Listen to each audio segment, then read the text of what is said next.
शिव ही हमारे गंतव्य है, हमारी गति है और हमारे गुरु है हरेंद्रानंद। आओ चले शिव की ओर। शिव शिष्य हरेंद्रानंद। धर्मपत्नी राजमणि नीलम जो घने जंगलों में पली बढ़ी, ममत्व में नर्मदा सी निर्मलता और संस्कारों में हिमालय सदृश धवल दृढ़ता लिए शिव शिष्यता की बगिया को अपनी संतान के समान शिक्षा सवारा के करीब रखा। इसका परिणाम यह हुआ कि मैंने कम उम्र में ही धर्मशास्त्र और दर्शन से संबंधित पुस्तकों को पढ़ डाला। वैसे मेरे जीवन पर पुस्तकों का जितना प्रभाव पड़ा उससे कहीं अधिक प्रभाव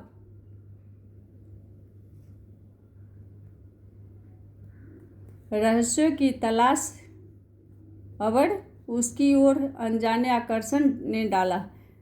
तंत्र मंत्र और शमशान के प्रति रुझान ने मुझे तांत्रिकों, अवघड़ों और शारीरिक गुरुओं के साथ लाख खड़ा कर दिया। अपनी सीमा में उपलब्ध घुमक्कड़ साधुओं, ढोंगी तांत्रिकों के महाजाल में उलझता गया।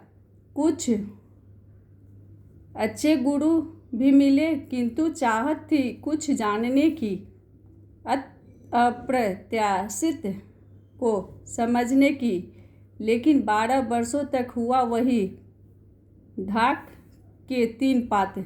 मरुस्थल में विशाल बालू का राशि के मध्य एक साध्वल भूमि की खोज, यही थी मेरी मृग तृष्णा। इसी खोज में 1 युग बीत चुका था और उम्र के 2 युग का अवसान।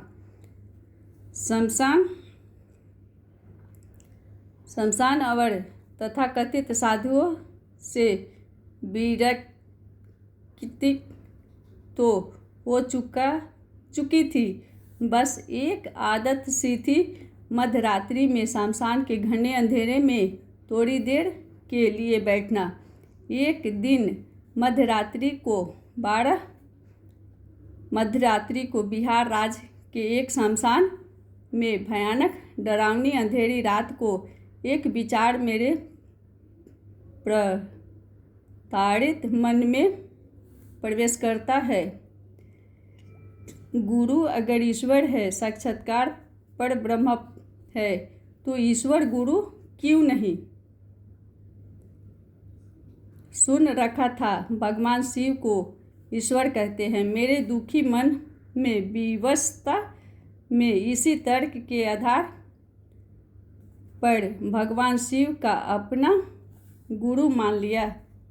अध्यात्म के तथाकथित सूत्रों जिनके संसर्ग में मैं आया था, उनकी संगति ने विगत 12 वर्षों में मेरे विश्वास की धज्जियां उड़ा दी थी।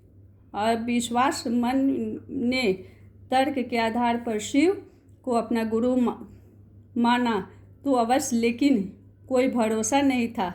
बस एक निरुपाय विवशता थी।